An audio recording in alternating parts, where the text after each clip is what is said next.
Hello students.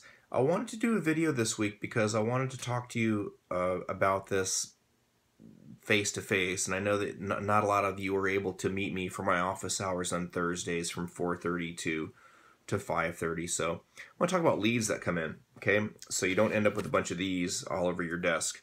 When a lead comes into your system, as per chapter 9, you need to know what to do with it, okay?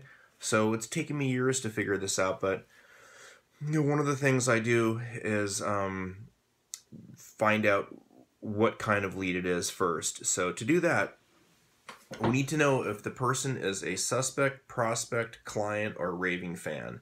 And the only way you're going to be able to do that is to move the person through the process, through your hopper, through your bin, whatever you want to call it. When people come into your lead funnel, you want your funnel to spit out a real buyer on the other end.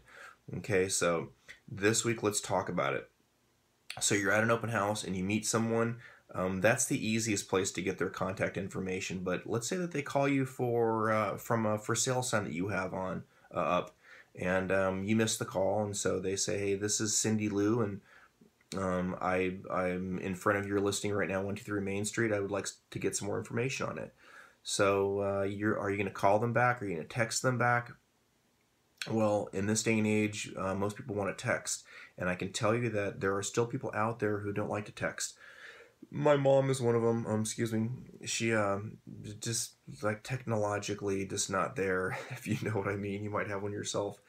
But anyways, and then some people don't like to get text. You know, whatever it is. Some people just prefer to talk. And if you're a talker, you might want to call someone instead, but you might discover that they're not a talker, but they like to text. Or maybe they don't like either. Maybe they like to email. So it's up to you to figure out what's the best attack or the best way for you to get back to them and establish a conversation with them to move them through your hopper and get a pre-approved buyer. So let's just say that someone calls you first, you miss the phone call. What are you going to do? You going to call them? You going to text them back? I don't know. You need to figure that out. But I want you to show me this week your 6 system steps of how you're going to follow up with a lead, and what the timeline is that goes along with that. So let's just say they call you on one of your for sale signs. You call them back, you missed it, you leave a message. Tell me what your message is going to be. So Mike, this is going to be message 1, and make it real short and succinct. Hi, this is Cindy. You called me on my listing on 123 Main Street. I'm just following up with you. By the way, are you interested in just this home, or would you like to get a list of other homes that are like this home in the same neighborhood? Give me a call back, then your phone number.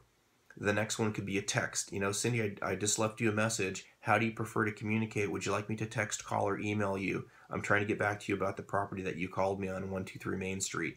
That could be number 2. Number 3 might be an email. Here's the house that you called me on. You know, you can email it from the multiple listing service. Here's the home that you called me on.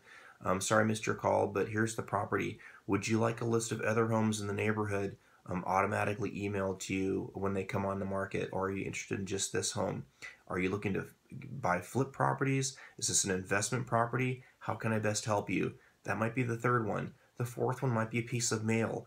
Let's assume that when the lead came to you that they left all their contact information, you know, mail, email, phone number, name, all that good stuff. So for this week's assignment, I want you to read chapter 9 2 or 3 times. You guys, you're paying for this education at the college. You might as well get every last dime you can out of it, okay?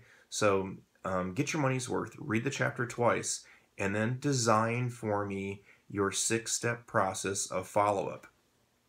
Let me see here. Okay, so I hope that helps you out, and as always, you know, you can call or text or email me, whichever way you prefer to communicate back to me, and I promise I'll get back to you, okay? So get started. Don't wait too long. Get your homework done. I know when you guys don't put the effort into it. Some weeks you'll get your homework into Blackboard at 10, you know, right on the dot, but get started earlier in the week. Have fun with your homework. Design this stuff. Start looking around and seeing what other agents are doing.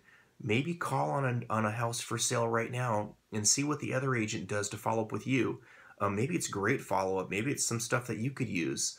Or maybe it's just horrible follow-up. Maybe like most agents, they just call you back one time and that's it. So by developing this 6-stage process system with a timeline that goes along with it, you're going to be way ahead of the competition when you get licensed, okay?